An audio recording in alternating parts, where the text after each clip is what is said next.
There's a version of this story that makes a stronger claim than most of the others in this genre, that a real, cataloged tablet in the University of Pennsylvania Museum's Nippur collection contains a formal written report, Enki's own evaluation of the humans he helped design, addressed to the Anunnaki Council, complete with philosophical language about consciousness, self-awareness, and a prediction that humans would one day study their own origins.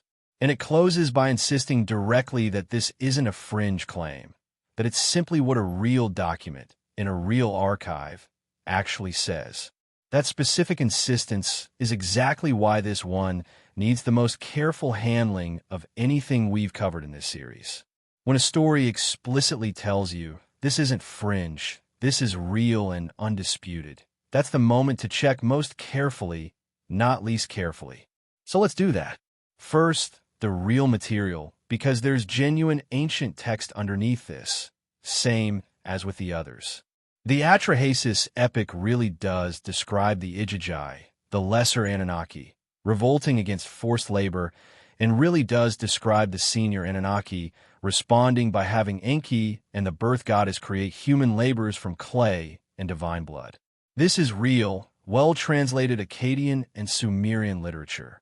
The broader idea that Sumerian religious texts credit civilizational knowledge, writing, law, agriculture, as having been transmitted by the Anunnaki rather than developed independently is also a real and accurately described feature of Sumerian mythology itself, understood by scholars as the belief system of that civilization, not a historical record of an actual transfer of technology from an actual outside species. Now here's a claim that needs direct correction rather than just labeling as unverified.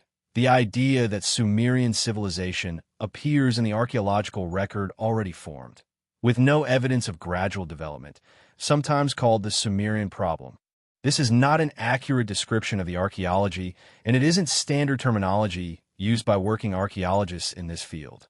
The actual record shows a long, gradual, well-documented developmental sequence in southern Mesopotamia.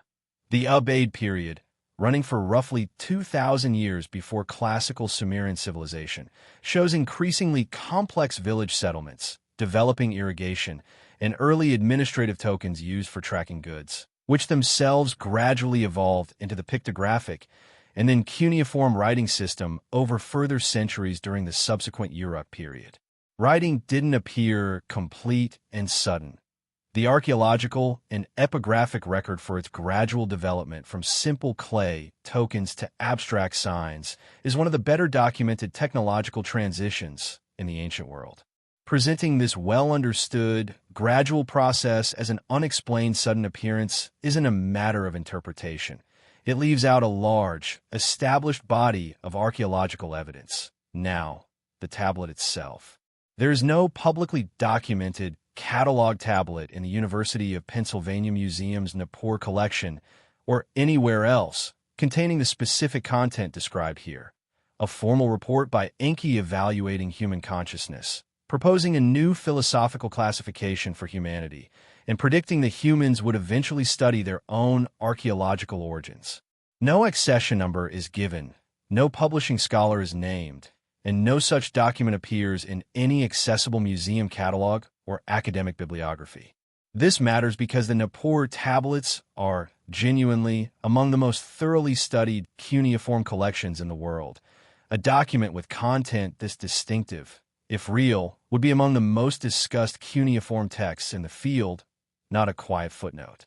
Its absence from that discussion isn't evidence of suppression. It's evidence that the document, as described, doesn't exist. I want to spend real time on the philosophical and theological content of this invented report because it's doing something more specific than the wonder and mystery framing of the earlier scripts in this series. It's quietly rewriting the origin of human consciousness itself, and it's worth naming exactly what it's doing.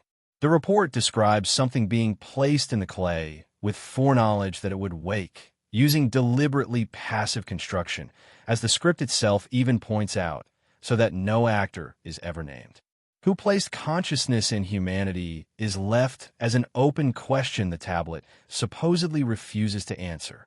This is worth addressing directly rather than letting it sit as an open, awe-inspiring mystery, because Islamic teaching does not leave this question open. The Quran states plainly and directly that Allah shaped Adam and then breathed his spirit into him. An explicit, named act by a named source, not a passive event with an unspecified actor. The idea that human consciousness, self-awareness, and the capacity to ask about our own origin is something placed by an ambiguous, unnamed agent, with the identity of that agent deliberately withheld as an unanswerable mystery, isn't just an unsupported historical claim. It substitutes uncertainty and mystery for something Islamic belief holds to be clearly and directly answered. Allah is the one who gave humanity a soul, by name, with intention, not as a byproduct discovered with surprise by a council of lesser beings debating what to do about it. It's also worth naming the persuasive technique this particular script uses, because it's different from the fear-based endings we flagged in earlier entries in this series. This one works through flattery and cosmic significance rather than dread. It tells the viewer, directly, that an ancient report specifically predicted that humans would one day sit exactly where you're sitting now, using exactly the tools you have, trying to understand exactly this. That's a compelling piece of narrative construction. It makes the viewer feel personally addressed by a 4,000-year-old document, but it's worth recognizing as a device rather than a documented fact. Being told a text predicted the specific moment you're in is emotionally powerful regardless of whether the text exists, and that emotional pull doesn't depend on the underlying claim being true. So, where does that leave us? With real, genuine Sumerian and Akkadian creation literature describing humans as made from clay and divine material for labor, the Atrahasis epic, the Enuma Elish, the Arid Genesis, and a real, well-documented, gradual archaeological record of how Sumerian civilization actually developed, contradicting the sudden appearance, framing used to set up this story's mystery. Layered on top of that real material is an invented report with no corresponding real document, making a claim to represent settled, undisputed mainstream scholarship that it does not actually represent, and quietly displacing a direct, named Islamic teaching about the source of the human soul with an unnamed, unanswerable mystery instead. It's worth adding a final point of honesty, since it applies here more than almost anywhere else in this series. Insisting loudly that a claim isn't fringe doesn't make it not fringe. Real, mainstream, well-documented scholarship doesn't need to preface itself by denying that it's fringe. It simply cites its sources, names its documents, and lets other specialists check the work. A claim that anticipates the skepticism and tries to talk you out of it in advance is worth treating with more scrutiny, not less. We're not here to tell you that a real Nippur tablet contains Enki's philosophical evaluation of human consciousness, or that Sumerian civilization appeared with no developmental history behind it.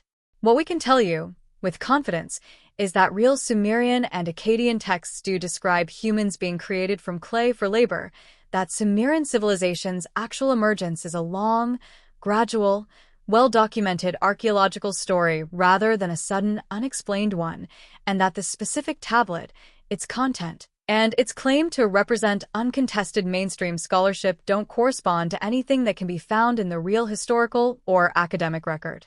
And for anyone weighing the deeper question this story raises, where human consciousness actually comes from, Islamic teaching doesn't leave that as an open mystery with the actor deliberately withheld. It names the source directly. If this kind of thread interests you, the real archaeology of how writing, agriculture, and cities actually developed in ancient Mesopotamia is genuinely fascinating on its own terms, precisely because it's a real, traceable, gradual human story, not a sudden gift with the giver's identity conveniently left blank. The Sumerians left behind an extraordinary, real record of how they understood their own beginnings. What they actually wrote is worth reading, honestly, on its own terms. It doesn't need an invented report or an unnamed source for the most important gift a person can be given, to hold your attention.